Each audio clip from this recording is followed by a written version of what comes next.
Hello, good evening and welcome to Primetime News. I'm Nadim Majid. And I'm Nicola D'Zoiza. We start off with a look at tonight's headlines.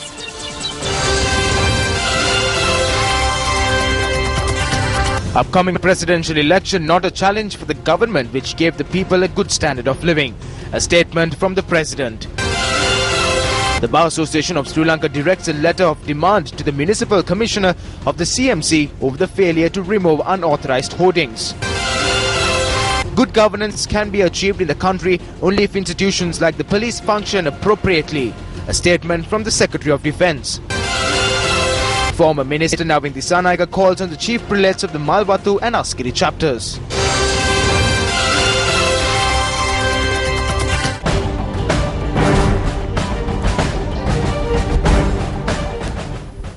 And on one of our top stories tonight, President Mahinda Rajapaksa says the 2015 presidential poll will not be a challenge to the current government that created a better quality of life for the people. The president made this comment while addressing the SLFP All-Ireland Steering Committee. The SLFP All-Ireland Steering Committee and representatives of local government institutions called on President Mahinda Rajapaksa last evening.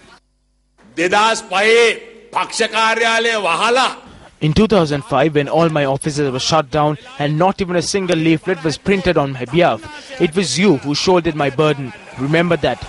I visited the villages. I went to Ambalapiti and Katargama. After visiting Ambalapiti, I gained more strength. Why? Because I witnessed that the people in the villages are still with us. There are people who still love us. They have not changed. Leaders may change. Leaders may come and go. Hence, this is not a challenge. It is you who protected this party. It's the people. Therefore, we need to protect this party and remain united. We need to keep in mind that when we have to retire, we need to have created a country where the future generations can win over the world.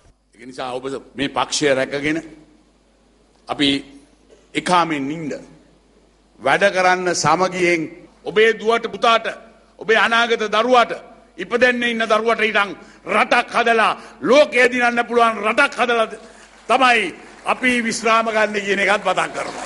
At the meeting convened by the SLFP All-Ireland Steering Committee, it was unanimously decided to abolish the SLFP membership of Maithripala Sirisena and others who defected along with him. The Bar Association of Sri Lanka has directed a letter of demand to the Municipal Commissioner of the Colombo Municipal Council. The letter of demand has been sent over the failure of the CMC to remove unauthorized hoardings erected within the Colombo city. At a time when a presidential election has been called for, a large number of unauthorized holdings are being erected within the city of Colombo. This is taking place in contravention to the provisions of the Colombo Municipal Council Act. The Elections Commission had also informed the Urban Commissioner of the Colombo Municipal Council to take down all unauthorized holdings. Hence, we have sent a letter of demand addressed to the Urban Commissioner. The beauty of the city is lost because of these hoardings. Traffic signs cannot be seen due to these cutouts, and this can result in fatal accidents taking place. This can also result in traffic congestion. A gazette has been issued by the Municipal Council to prevent such incidents taking place. Hence, we believe it is the responsibility of the Municipal Council to arrest the situation. The media briefing on cabinet decisions was held this afternoon. The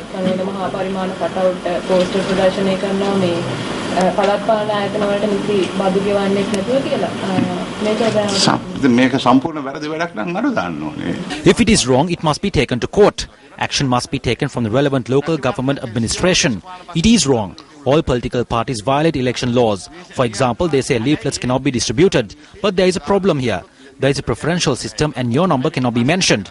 I am with that stance.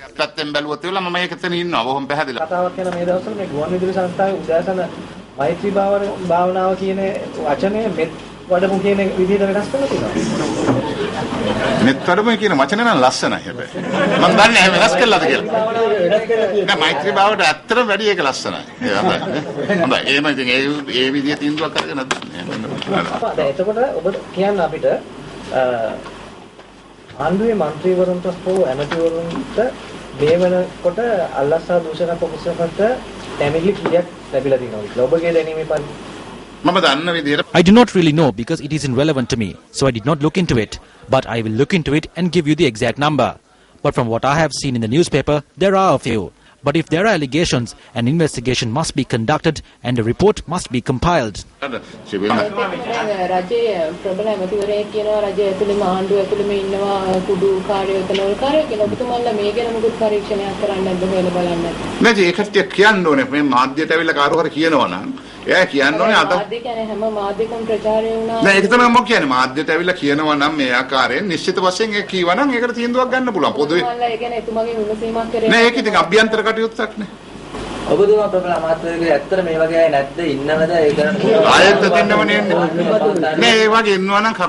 No, if they are, then the civil society must please fulfill its duty.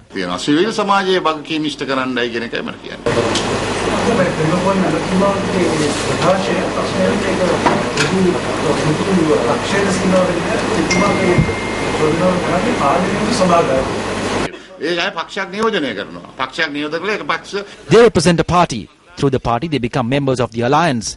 If there is an issue within the party, they will have an open discussion and hold an inquiry. But these disciplinary inquiries within the party need not be made public.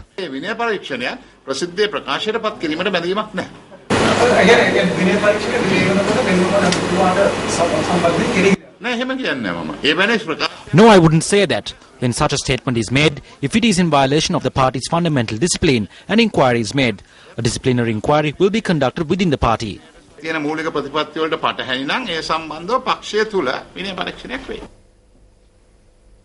A media briefing was convened by the Hetata Ratak National Organisation yesterday. The media briefing was convened to raise awareness on its stance at the forthcoming presidential election.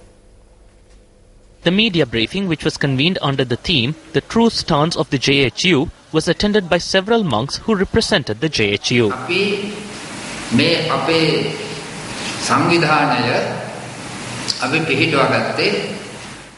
We established this organisation as we are indebted to President Mahinda Rajapaksa and to state our support to him.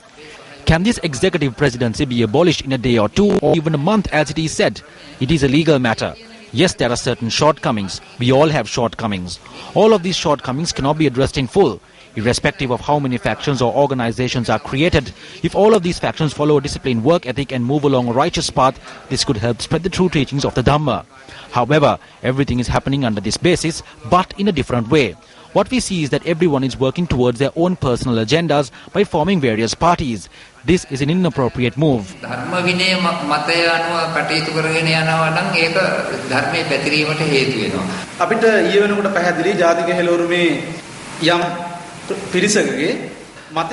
What was clear to us yesterday was that it was the stance of a certain group of people in the JHU that pledged support to the common candidate. We initially put forward a set of proposals during this journey, which was initially the Jatika Hela Urumeya's proposal for a Buddhist rule. So they exceeded our initial proposals by creating the Clean Tomorrow organization.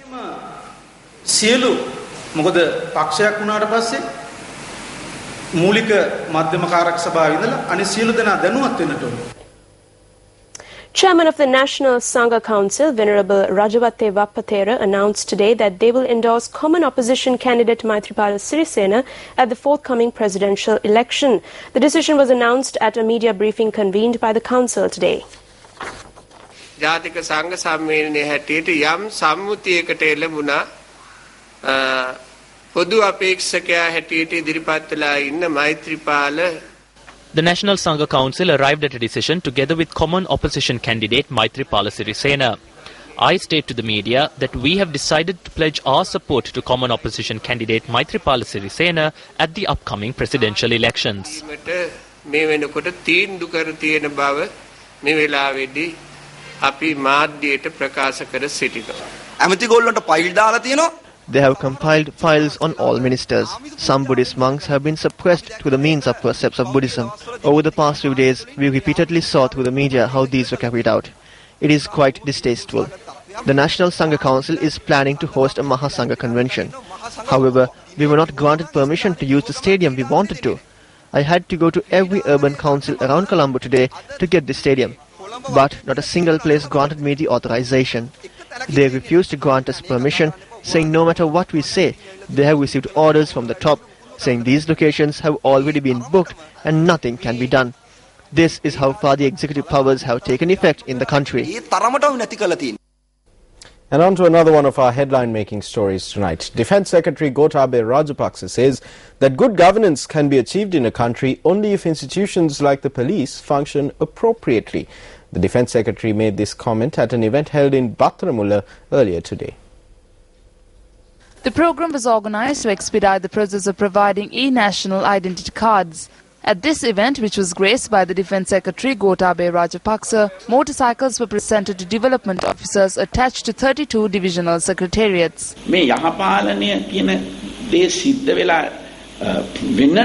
If good governance is to be established, it needs to happen according to a proper process. If not, there will be no good governance. Although we speak of it now, the reason for the absence of good governance over the years is because it was not initiated according to the proper procedures. Because of the 3-decade-long war, this was not highlighted as an issue. So it is through the institutions like the police that we can achieve good governance. When I joined the army, those in police had a 1-year training program. However, with the sands of time, that period was trimmed to 2 months. After the training, they are deployed to areas like Vavonia and Patiklo, where they are sent to bunkers. This requirement is now over. When the police carry out their duty, accusations cannot be levelled on them if they render their services appropriately.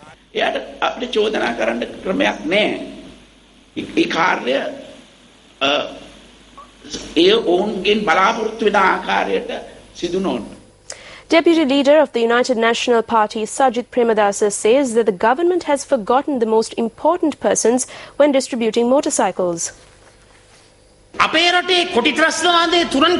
Our war heroes rendered a great service to eradicate terrorism in the country. Recently, I witnessed the government officers were presented with motorcycles for a low rate. That is good. If something is good, we must say so. The police too have been given the same. However, the 3 armed forces who rendered a great service have not been given any motorcycles under a concessionary scheme. The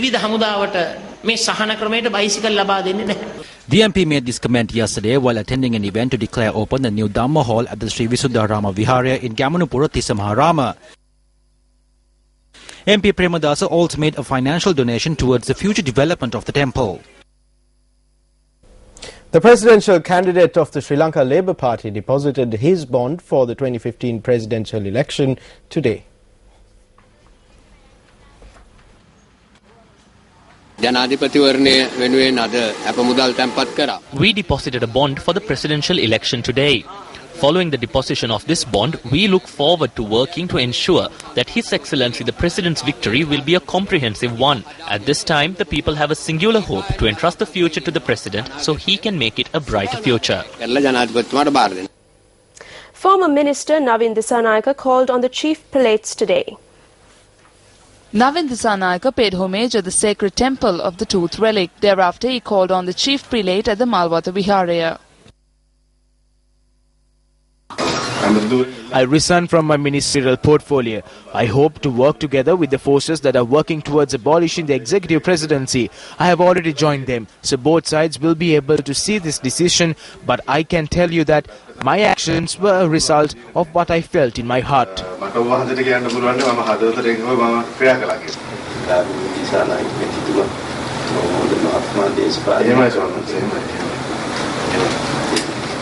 It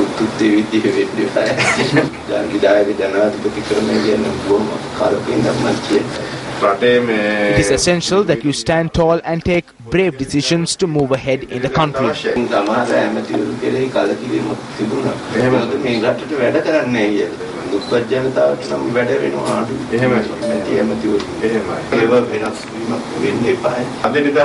Media freedom is an important thing. I don't think you were in the country at the time, but there was a program called Satana on Sirasa TV. I think certain officials stopped the transmission of the program at the time. Such things do not happen in a democratic country.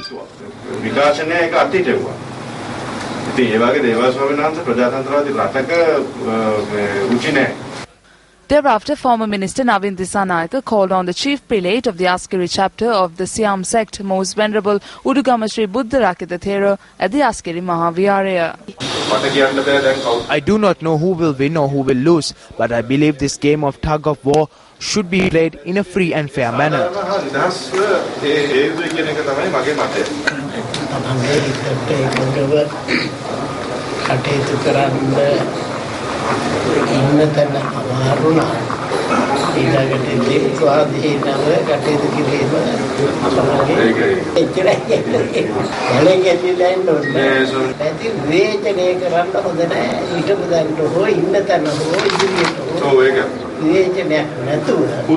Personal criticism isn't a good thing. Constructive criticism is fine. Now, the Lanka Sama Samaja Party has declared that disciplinary action will be taken against those members who are against the party's decision to stand with President Mahinda Rajapaksa at the upcoming presidential polls. The LSSP's General Secretary, Senior Minister Professor Tissa Vitharna expressed these views at a media briefing convened this evening. There are 45 members in our Central Working Committee. Only 13 of these 45 members had differing views in that they should support the common candidate. So we have decided to take disciplinary action because they have violated the code of discipline within the party and have decided to support common candidate Maithripala Sirisena. We will go forward in our battle to re-elect President Mahinda Rajapaksa. Meanwhile, the stance of the Lanka Sama Samaja Party at the upcoming presidential election was revealed during a media briefing held today. විධායක ජනාධිපති ක්‍රමයෙන් ගැලවෙන්නට අද ස්වර්ණමය අවස්ථාවක් ලැබිලා තියෙන අවස්ථාවේදී අපිට බෑ. At a time when we have received a golden opportunity to abolish the executive presidency, at no means will we stray away from it. We endorsed the abolishing of the executive presidency at one point. We hope that under the leadership of Maithripala Sirisena, this common opposition movement can emerge victorious, and within 100 days of coming into power, the executive presidential system will be abolished. We need the required amount of political space via the parliamentary system. Even if our party membership is cancelled, the Lanka Sama Samaja Party, the Communist Party of Sri Lanka, along with all other leftist parties and loyalists, will render their support to Maithripala Sirisena as the common candidate at the upcoming presidential poll. The Lanka Sama Samaja Party is certain that new leadership will be established with changes after the 9th of next month.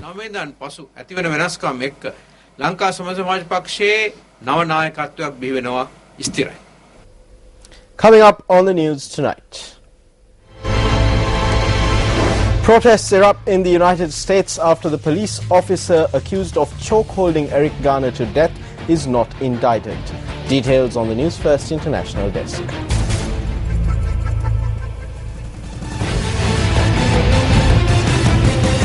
This came as a shock to people who really didn't see this coming. Yeah, this was a surprise. I would say a very welcome surprise. So do you think that the meaning of executive power, of executive presidency, all of this has got lost? Look, these people aren't fools. So if they aren't fools, they're trying to fool us. When you mean guiding the destinies of the nation, Doctor, there is so much... Who's the captain of the ship?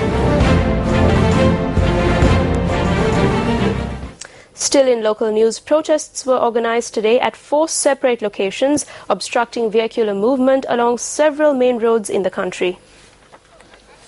A group of locals obstructed the Tambutegama Galnava main road at the Hurigaswava junction and engaged in a demonstration this morning. The demonstration was organized in protest over the death of a woman who was run over by a bus plying from Hurigaswava to Katiava. The woman was killed at around 6:50 this morning while carrying her child to school in a bicycle. The victim is 29-year-old Saumi Kumari, a mother of 2 from Hurigaswava. She leaves behind a child of 9 months and a grade 2 student at the Hurigaswava Vidyalaya who survived the accident. The accident prompted the demonstrations, which lasted almost 2 hours. The demonstrators dispersed after the Galnava police promised to conduct an impartial investigation into the accident. Meanwhile, locals obstructed the Kurunagala-Madagala road at the Godagala junction in Ibagamu, demanding that the causeway located along the Aranakale road be immediately renovated. After discussion with the village monk, the group dispersed. And in news from a case before the Magistrates Court of Kurunagala pertaining to alleged fraudulent drawing of the pension of his deceased mother-in-law for over 12 years by the Bishop of Kurunagala, the Right Reverend Shanta Francis, the police advised the court yesterday that they were still awaiting instructions from the Attorney General's department before taking any further action. The magistrate, however, observed that if there was a prima facie case against the suspect, there was no necessity to await advice from the Attorney General and that the police should proceed forthwith to arrest and take into custody the suspect. The complainant was represented by Attorney-at-Law Anuja Premaratna. The police prosecuted. The case will be taken up in court on the 11th of February 2015. Meanwhile, Northern Provincial Councillor M.K. Sivajilingama is as a mark of protest against his proposals not being taken up at the council through the council mace today. The incident took place when the 20th session of the NPC commenced today under the auspices of Chairman of the Council, C.V.K. Sivayanam. A debate broke out at the Northern Provincial Council. This is what transpired at the council.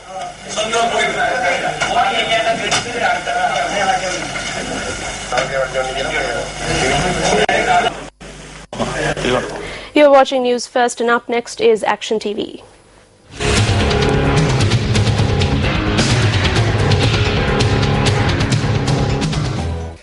The Katupatha Rural Hospital, which functioned as a rural pharmacy prior to independence, had developed into a divisional hospital by 1987, when the provincial council system was introduced.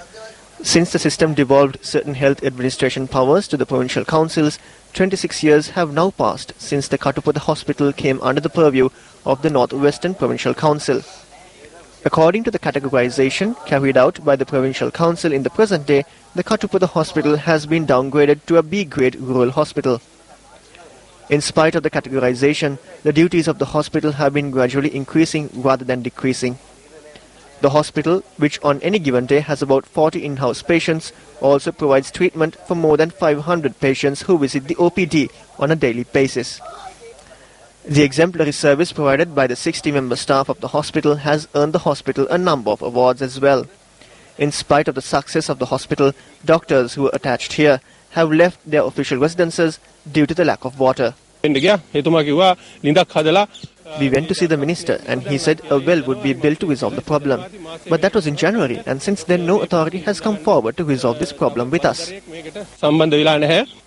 Although an international welfare organization based in the Middle East constructed a well here several years ago, the water provided by this well is unusable. Although the Provincial Council installed a tube well to resolve the matter, it has been 6 months since the motor of this well stopped working. It was taken to the Provincial Health Authority for repairs and it has not been returned. A similar fate to what befell the water motor has also befallen the hospital's ambulance. Is the Katupatha Hospital being mired in such hardships so that it can be presented another award for functioning against the odds? Chief Minister of the Northwestern Province, this is over to you.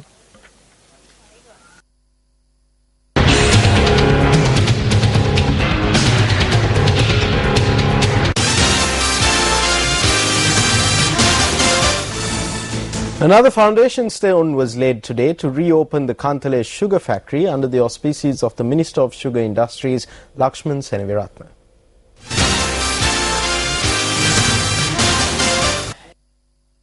The Kantale sugar factory, which was established with aid from Czechoslovakia in 1961, was considered a profit-making factory until 1986. Around 6,000 persons were employed in the factory, with 20,000 families benefiting from it. However, in 1993, the Kantale sugar factory was shut down after it was named a loss-making institution. From 2005, foundation stones were laid on several occasions in an effort to reopen the factory. Subsequently, after the establishment of the Ministry of Sugar Industry Development in 2013, attention was focused on the reopening of the sugar factory. The Minister of Sugar Industries, Lakshman Seneviratne, relaid the foundation stone today, marking another effort to reopen the factory. We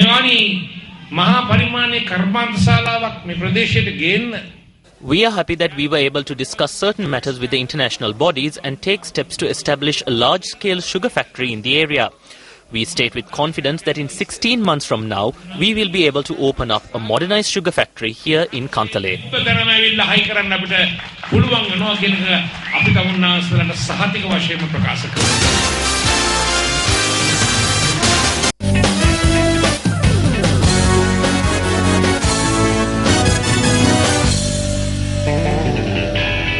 England reignited their World Cup preparations as Jos Buttler and Joe Root's unbeaten 84-run partnership inspired the tourists to a 5-wicket win over Sri Lanka in Hambantota yesterday. That's right. Now, speaking at the post-match press briefing yesterday, Sri Lankan captain Angelo Matthews said that failures in the bowling and fielding departments resulted in the loss in the third ODI of the 7-match series. Sri Lanka won the toss yesterday and decided to take first lease of the Hambantota wicket. However, with the scoreboard reading 6 for 1, rain interrupted play, resulting in a revised 35-over per side game. Sri Lanka posted 242 runs for the loss of 8 in their 35 overs, with Kumar Sangakkara reaching a milestone of 13,000 runs in the ODI, becoming the 4th player in the history of the sport to do so. England were given a revised 236-run target according to the Duckworth-Lewis method. England won the game by 5 wickets. We did not perform well in the bowling and fielding departments. The outfield was wet, but that is not an excuse that we can give. 235 runs in 35 overs is a good amount of runs. We did not bowl or field well in the match.